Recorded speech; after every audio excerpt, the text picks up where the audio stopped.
നമസ്കാരം. മലയാളി വാർത്തയിലേക്ക് സ്വാഗതം. ഉണ്ണികൃഷ്ണൻ പോറ്റി ഒറ്റയ്ക്കല്ല, അതിനു പിന്നിൽ വമ്പൻ സ്രാവുകൾ തന്നെ ഉണ്ടെന്ന് തന്നെയാണ് മനസ്സിലാക്കാൻ കഴിയുന്നത്. മഞ്ഞുമലയുടെ ഒരറ്റം മാത്രമാണ് ഇപ്പോഴത്തെ ഈ വെളിപ്പെടുത്തലും. ഹൈക്കോടതിയുടെ ഞെട്ടിക്കുന്ന ചില നിരീക്ഷണങ്ങൾ കൂടിയാണ് ഈ അവസരത്തിൽ പുറത്തു വന്നിരിക്കുന്നത്. ശബരിമല സ്വർണ്ണക്കൊള്ളയിൽ ദേവസ്വം ബോർഡ് പ്രസിഡന്റെയും ദേവസ്വം കമ്മീഷണറുടെയും നടപടികളൊക്കെ സംശയകരമെന്നാണ് ഹൈക്കോടതി പറയുന്നത്. ഉണ്ണികൃഷ്ണൻ പോറ്റിക്ക് പിന്നിൽ വമ്പൻ സ്രാവുകളുണ്ടെന്ന് ഹൈക്കോടതിയുടെ സുപ്രധാന നിരീക്ഷണവും പുറത്തു വന്നിട്ടുണ്ട്. ദേവസ്വം ബോർഡ് പ്രസിഡന്റ് ഉണ്ണികൃഷ്ണൻ പോറ്റിക്ക് അനുകൂലമായ നിലപാടെടുത്തു. ഇത് നിസ്സാരമായി കാണാൻ കഴിയുന്ന ഒരു വിഷയമല്ല എന്നാണ് ഹൈക്കോടതി പറയുന്നത്.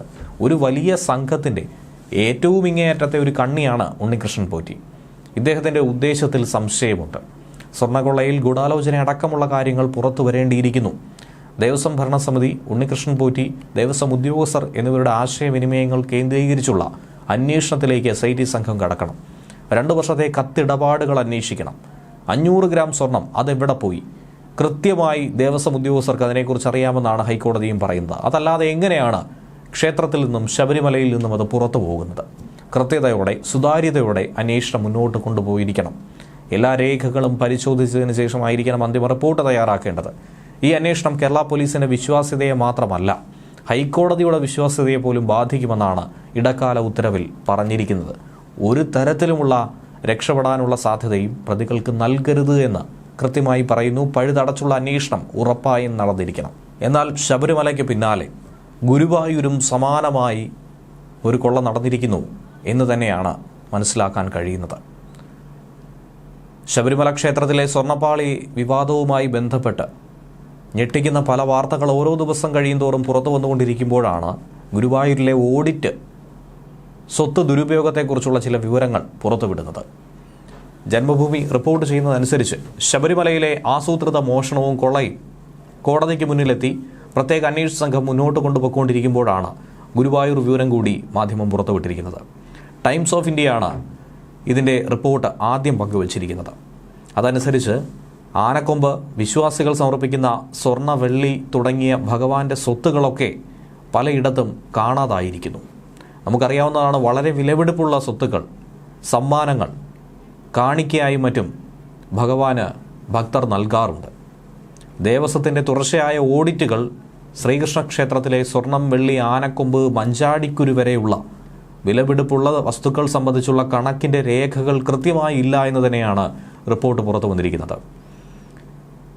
എന്നാൽ ഇപ്പോൾ കിട്ടിയിരിക്കുന്ന രേഖ അനുസരിച്ച് ഈ വിലപിടിപ്പുള്ള വസ്തുക്കൾ അത് സൂക്ഷിച്ചു വെച്ചിരുന്ന സ്ഥലത്തില്ല എന്ന് വേണം മനസ്സിലാക്കാൻ.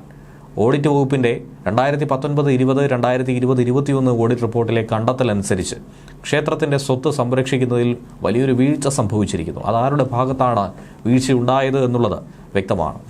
ഗുരുവായൂർ ദേവസ്വത്തിൻ്റെ പുനത്തൂർ കോട്ട സങ്കേതത്തിൽ ആനക്കൊമ്പുകൾ കൈകാര്യം ചെയ്തതിലൊക്കെ ഉണ്ടായിരിക്കുന്നത് വലിയ പിഴവാണ്. കാരണം 2019-20 ഓഡിറ്റ് പറയുന്നതനുസരിച്ച് ആ വർഷം ആനക്കൊമ്പ് വെട്ടിമാറ്റലും ആനക്കൊമ്പ് കൈകാര്യം ചെയ്യുന്നതും അനുസരിച്ച് ഇത് സൂക്ഷിക്കുന്നിടത്ത് 522 കിലോഗ്രാം ഉണ്ടാകേണ്ടിയിരുന്ന ആനക്കൊമ്പ് ഇതൊന്നും നിയമപ്രകാരം വനം വകുപ്പിന് കൈമാറിയിട്ടില്ല. പിന്നെ ഇതൊക്കെ എവിടെ പോയി? 2019 ഏപ്രിൽ മുതൽ നവംബർ വരെയുള്ള സമയത്ത് 505 കിലോഗ്രാം, സെപ്റ്റംബർ 26, 2019 ഇനി 14.18 kilogram September 19, 2.5 kilogram 2018-19 balance 730 gram 2019 April 22 എന്നിങ്ങനെ പല തരത്തിലുള്ള കണക്ക് പുറത്തു വരികയാണ്.